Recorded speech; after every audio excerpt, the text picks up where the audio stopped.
Hi there, my name's Aaron Short and welcome to my YouTube channel. Today I'm going to give you my summary of Summer NAMM 2019. Kepma. Now actually, I didn't put two and two together about this. This was at Groon's Guitar Store, but they did have a stand at Summer NAMM. I didn't go and I wish I had, because I've recently heard some cool things about their guitars. This is their pickup. It's a bit like the trans-acoustic Tonewood amp kind of thing. You can install it into the sound hole of your guitar, stick a sensor to the back of the guitar, and then it creates like reverbs and delays without being plugged into an amp. A nice thing, and also it plugs into a PA. You can use a mic and the magnetic pickup, and also apply the effects if you want to.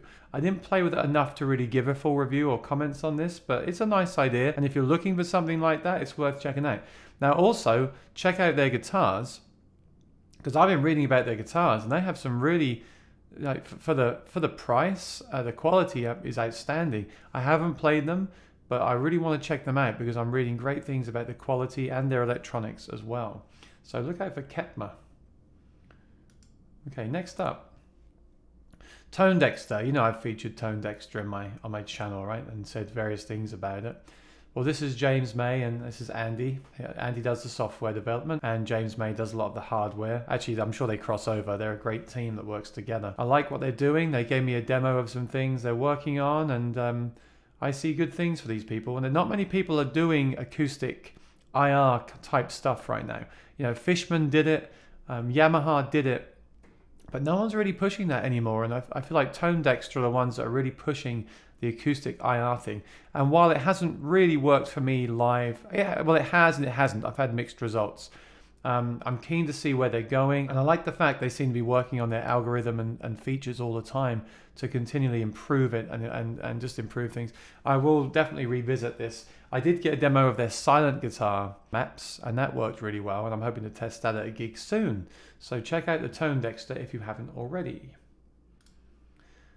Okay, next up. This was really cool. This was very unexpected, and when I saw the picture, a friend of mine even said, "Is this a joke?"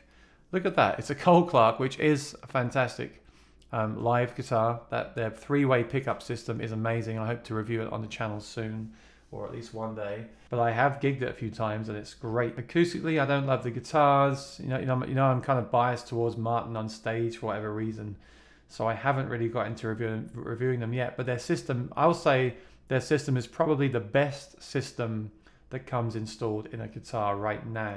It really is fantastic. If you like the body sounds and everything, it's really second to none, because there's 3 pickups in this thing. Well, now there's 4. Look at that humbucker and look at the controls. I think in person it looked awesome. It worked really well. I was really impressed. I gotta be honest. You can split the coil of the humbucker. You can have, there's a tone control.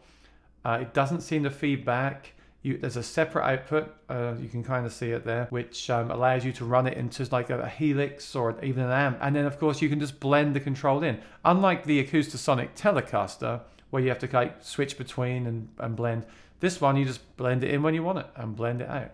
So not quite as versatile, I guess, as the Acoustasonic, but I kind of prefer this implementation. It's simpler. Doesn't drain the battery. The guitar itself has phenomenal battery life, and if you're looking for something like that, I think you should check these out. They're shipping around October, and I would love to review one if you guys are watching. Now, if you want that kind of thing but on your existing guitar, I just happened to run into these guys on my last day. This is a pickup you can just stick on with it's like that 3M tape, you know, it doesn't leave a residue, supposedly. You should test it before you use it, but it doesn't leave a residue, they tell me. And it has a little volume control. And it's the same thing. I'm not sure if it works as well. I didn't try it in the same conditions. I did have a demo and it did seem to work perfectly fine. And I would like to try this live, because you can then add the humbucker to any guitar and then remove it when you don't want it. I always talk about when you add stuff to your acoustic guitar in particular, it may change the acoustic qualities of the instrument.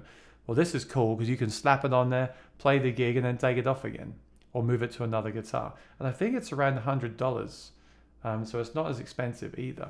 So I'm hoping to do a review of that at some point, because that interests me a lot. So as you can see, there seemed to be quite a big push on acoustic electric I mean, you've got tone decks that making your acoustic more like a microphone. There's also a big push at Summer NAMM this year of getting your acoustic to be distorted and through an electric amp. And I like that because it can be, I mean, it's not for the purist, but it can be a fun tool to use on stage. Next up, now this kind of blew my mind. And I think I don't know if I love it or hate it. So it's a Fender Twin, which I was looking to buy a Fender Twin recently, actually. And I love the Fender Twin. It's the most 3D, big sounding amp for electric guitar I've ever used. And I've tried like modeling it and everything, but you just can't beat the real thing. Well, Fender are trying to bridge that gap here. So you've got the wooden cabinet, you've got the 2 speakers, and the front looks the same, but that's where the similarities end, because it actually uses a solid state amp, which is much lighter than the tubes in the actual Fender Twin. Now, I don't know how I feel about that, because I've been messing around with solid state, and I think tubes, for me, are still kind of better. But if you want something that looks like a twin, has the same kind of controls as a twin, but weighs a lot less, and also has impulse responses out, this could be a great option. I'm not going to write it off. I wish I could use it in a band gig and then give my opinion, because I kind of like the fact that it just kind of does one thing, and all the processing power in it is for the tremolo, the reverb, and the IRs. And it also has an attenuator and a volume for the line out. I think for the right person, this is ideal, but it's not that cheap, and it is still solid state. So this is the kind of thing you'd have to try it out first. But good on Fender for kind of pushing forward with technology while still retaining the classic iconic amps and guitars. I do like that, and I'd like to try it. All right, good old Acoustasonic are back. I haven't played one since I returned mine when it stopped working. I'm sure now they've fixed that. I didn't have a chance to ask them, but I've not heard of anyone else having that issue, actually, maybe 1 or 2 people. People tell me they're selling really well, so good on them. They do have some premium wood choices now, and also they had one with a glossy finish, which is nice, so it won't scratch, I presume. And some have kind of luxury woods. I think they said it will affect the tone, but I don't think it will affect the tone that much. I mean, I may be wrong. But it's kind of a premium offering with improved tuners and luxury woods, pushing the prices up to the $3,000 mark, which isn't cheap. But if you want one and you're into luxury goods, then that could be the guitar for you. They are great for the right person. They are a great guitar, and one day I will try one again. I just feel like if you're used to a full-size acoustic and an electric, this thing it's not those things, it's its own thing. So make sure that if you get one of these, you're aware of that going forward. But they are a great tool for the right person. Now, Fender had more pedals this year. In fact, they had some other stuff too. I just heard that they have a new line of accessories and straps and strings and things, but also a pick guard, which is loaded with pickups. So you can just change your pickups with one solder point. That's really cool. Fender really impressed me at NAMM. They're doing some great things. But one thing that I did like, which I didn't get a picture of, so I just grabbed this from the web, the Smolder Acoustic Overdrive. This is an overdrive pedal that's voiced for acoustic. So the pickup control here will actually take out some of the low frequencies that may feed back, and there's a blend control to blend in your original signal. Now, while I'd still like that humbucker on my acoustic, this is a great pedal if you don't have that humbucker, or if you do have it, you can finally get some really cool distortion sounds on your acoustic without having to deal with wailing feedback. And the electric signal actually has some cabinet emulation as well. Now you could do this, I'm sure people are using distortion pedals already, and the Helix and the modelers and things, but this is a great pedal just to throw on the floor, plug in, and have distortion on your acoustic. Again, another great thing to have if you're playing on stage solo or in a band. And I really want to I've actually pre-ordered that already. I'm going to review that as soon as it comes out. That really excites me. Okay, I went to Fishman and I saw their new triple play wireless. Well, I'm not sure it's new, but it was new to me. And I'll be reviewing that at some point. So please subscribe if you haven't already. Very cool to get like MIDI on your guitar, things like that. And Greg was there demoing the amps and electrics, and you can see his signature guitar there. I do like that Sonic Blue. Yeah, just a nice solid lineup. Nothing brand new, I don't think, but they're electric pickups. I had a demo of them. They just sound great. The Fluence pickups, I'd love to get those in a guitar at some point. There you go again. That's the Triple Play Connect. If you've used that, if you've got any thoughts on that, let me know. I'd love to see if it works well with acoustic as well as electric. Now over at line 6, of course, they released 2.8, which was awesome, but I couldn't install it because I was at NAMM. So I could just try it out at the show, and it wasn't ideal to try it there. I have since tried it. I really like it. If you're into like clean amps and kind of crunchy distortions, you need to get it. And there's also some other nice little features in there as well. If you own a power cab, you can change settings of the power cab now from the Helix. It all works together over line 6 link. So you really should get it, and the update for power cab as well.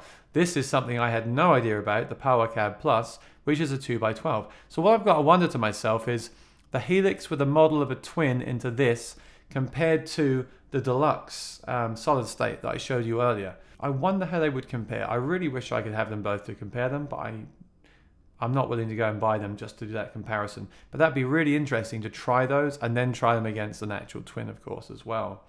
But if you like line 6, if you have a Helix, or actually any model, even a Kemper or anything like that, this is a great solution. It's a power amp and a twin cab in one, and it weighs about 48 pounds. It's not that heavy. I could pick it up quite easily. It's just bulky, you know. But it has a built-in kickstand. You've seen my review. This is just the power cab, but more. And it's also got ported side handles too, so you can lift it up. It's great. If you use a Helix or a modeler, check these out. They're a great solution. Okay, I just got one of these DC7 power supplies, and I hadn't even opened it yet. I was going to build a board with it and power the HX Stomp and some other pedals from it. But I went to see them, and they're nice guys, and they gave me a quick demo, so I know how it all works. And they also had the 8. This, you can think about this kind of as an update to this 7, although it's still in beta, I think, but it doesn't have the USB out. The great thing with these though is you can link them together. So if you run out of power on this one, you can buy this and link them together, or buy 2 of these and link them together, or buy this 4 and link them together. Very great system, really light, and powers the Stomp. So if you've got an HX Stomp or a pedal board and want a lightweight pedal power, if you want a lightweight power solution, then check these guys out. I was very impressed. Oh, Scott from the Helix channel, now the More channel. No, I'm just kidding. Scott's been one of my regular YouTube guys that I watch. A great guy in person, great player, great presets. He's got a job at NAMM demoing the GE300, one of the hot new modelers from Moore, and congrats for that. He's now back doing Helix videos as well. In fact, he's covering everything now, so watch out for him. Subscribe to him if you haven't already. I had a quick demo. Pedal looks cool. I like the small form factor. Probably not for me, as I have a bunch of other stuff, but I would like to try one out. And I like, you know, competition is a good thing, right? So I'd like to look into that more in the future. Now here's Noatronic. I thought I'd seen this on Chad Boston's channel. It turned out I had. It's a really cool idea if you need this. So you need that little pedal that he's holding there. See, Michael's holding this pedal. You put that on the ground, but it actually replaces a pot. Now on my Strat, I have all the volume and tones on max all the time. I don't need them. So you can actually replace one of the tone pots controllers with this, and then assign it as a MIDI controller. So we had a button in it which gave him a volume boost, a true volume boost from this HX Stomp pedal. And then he could assign it to anything. So your reverb amount could be on there. Or you could actually use it as a tone control, but rather than a fixed tone control on your guitar, you can use the tone on your HX Stomp. So really clever. I like that old and new thing, you know. So you've got your Strat, you're not using the tone control, you use a Helix or something, so you replace it with a MIDI controller. A really clever idea. One best in show, congratulations. And Chad Boston is actually selling these for him in the US. So if you live in the USA and you're interested in this, reach out to Chad Boston and ask him about it and buy one. I think I don't personally see a need for that for me right now. And my mind, the clock was kind of ticking when I saw it, like, well, how could I use that? But if you have a need for that, that could be a real lifesaver. And I was impressed. Again, the old and the new, I like that, you know. Sort of makes your guitar a semi kind of variax in a way. Here's Gibson. I didn't play the guitars. One day I'll get a Les Paul when I find one that I find comfortable. They do know how to throw a party, I'll give them that. And it's good to see them back again. And I think they're doing great things. Of course, I have to mention Martin.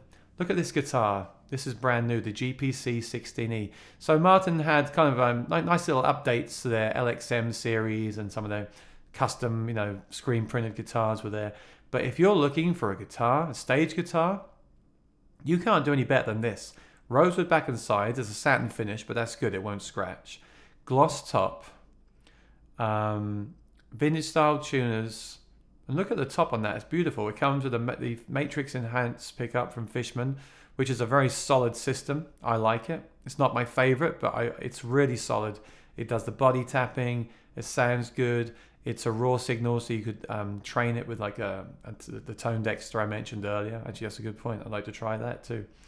But wow, just a great acoustic guitar, and again, for the money, you get a really solid instrument in that kind of mid-price. I love what Martin and a lot of these companies are doing now with the mid-price stuff. It's just really nice and well-made stuff. So you don't need to buy the HD28s. I mean, please do. They're wonderful guitars, but you can get a great stage instrument now for a much lower price, which still is basically the same thing, same kind of quality. Really great. I love that guitar. G7s, I use their capos and I love them, so I thought I'd include them here. Nothing new, but going strong with their Performance. Is it the Performance 3? It's right there on the screen. Performance 3 with the adaptive radius technology. Great. If you want a capo, get that one. That's what I use. I love it. Now, I met Ortega. A friend of mine just started working for Ortega. So I've actually got these 3 pedals I'm going to be reviewing soon. Interesting, because I heard a guy play these on a fingerstyle gig, and I thought, oh, I could do that at my gigs too, and I got them. So it might be fate, or it could be a complete disaster, because you have to have good timing when you're looping, strumming, and kicking your foot to a rhythm as well. I'll be trying them at gigs. I'll give you a review and a rundown soon. This is the big one that does looping and also has an extension pedal if you want. This is for like serious drumming with your feet, if you've got 2 feet when you're sitting down. And this is the analog, this is the digital, and they're just battery powered. You throw it on the floor, select the sound, and kick along. Could be great. I'm excited to try it, so please subscribe, watch out for that review. Here's their booth. They make various accessories and nylon string guitars.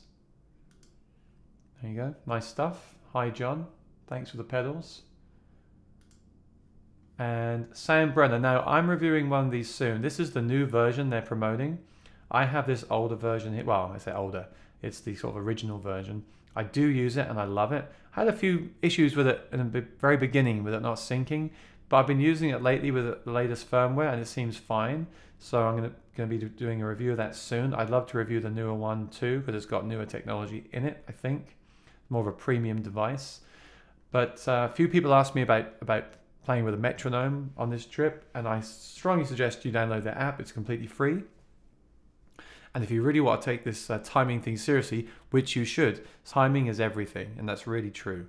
So I do like these a lot. I will be reviewing it soon. The Soundbrenner metronome that you wear on your wrist, and it gives you that haptic feedback for the pulse. Now Peterson were there. I didn't get a picture for some reason. I was there most of the time, and they had one of the only booths that had a couch on it. But they announced this pedal in Anaheim in January. It's finally shipping, the Strobostomp HD. I've used Peterson pedals on stage for many years. I had the really old blue one, then the grey one, and I've had them the clip-on one, which I've reviewed on my channel already, which you can find. This is a great metal rugged pedal. If you're using a pedal board, this is a great pedal to have on there. Great big color screen, true strobe tuner. Now a lot of things I use like the Helix, they say they have a strobe mode, but it's not a true strobe tuner. This is a real, and the original, let's face it, Peterson are the original strobe tuner. So if you've got a pedal board, I highly suggest this pedal. It does a lot more than just this. Has many different tunings you can store. It can power another pedal, has like a power out. It's cool. I have a full review soon about that. I mean, I just use it at home for like setting up and intonating guitars because it's a real strobe tuner. So whether you want it for setting up your guitars or using on stage, I highly recommend it, and I'll have a review of that pretty soon. Oh yeah, talking about acoustic guitar pickups. Well, I saw this guy. He's put the bags dual source, which is kind of an older pickup, which I always wanted to try. He's got the body sensor and the mic in that box, so it sounds, it's like when Tommy Emmanuel drums on his guitar, but there's no neck. It's for drummers, and it's all about the body sounds. You know, so many times I talk about acoustic guitar pickups and whether you should get an undersaddle or a body sensor. That is just body sensors. So it might be too much for a guitarist, but for a drummer, of course, you get crazy percussion sounds. He's even got some things stuck to the guitar to add more variety of sounds, which he might sell later on for you to put on your acoustic guitar. So yeah, it was fun, but it's practical. If you're a drummer that wants to play percussion, yeah, check it out. Walkabout. Okay, the last thing I saw was this guitar accessories case, Axe Packs, AXE. Check out their social media. It's a great gift for someone at Christmas. All right, so around this room, I have like little boxes I've found that I keep picks in and capos in and things. So this is a box someone's designed just to store your accessories. It's got a slot for your picks. It's got a ridge in the middle to hold up your iPad while you practice. It's got a compartment which opens up to hold a slide, strings, and they're not that expensive. I liked it. I didn't buy one, but I will be asking for one for Christmas. And finally, how can we not end this summary without this guy here? I don't even know what he's doing. I think the lightsaber is what he's promoting. And yeah, I didn't stick around much to hear it, but I'm sure you can find him online if you're interested in that. All right, so that's it. Now, of course, I can't end this summary without mentioning that while I was at NAMM, Kemper were not there, but they announced the Kemper stage. And I'm not sure how I feel lately about there's so many, like I say, there's so many ways to amplify an electric guitar. There's pedals, there's amps, there's modelers, there's profilers, Kemper profiler. But this is cool. Now, while they haven't moved forward and updated their screen or their processors or anything as far as we know, it's a Kemper in a floor unit, very portable, and a great thing to have. I mean, who doesn't want access to all these amps that have been profiled, you know, $100,000 dumbles and things. So I'd like to get one. I'd like to review it. I'd like to have one. I'm just trying to figure out lately what gear I'm actually going to be using most of the time, because I've got so many options now. And like I said in a previous video, don't let that stuff take away from the playing. I'll leave you with that thought. So thanks for watching. Please subscribe to my channel, and I'll be back with more NAMM related demos and reviews very soon. Thank you. Bye-bye.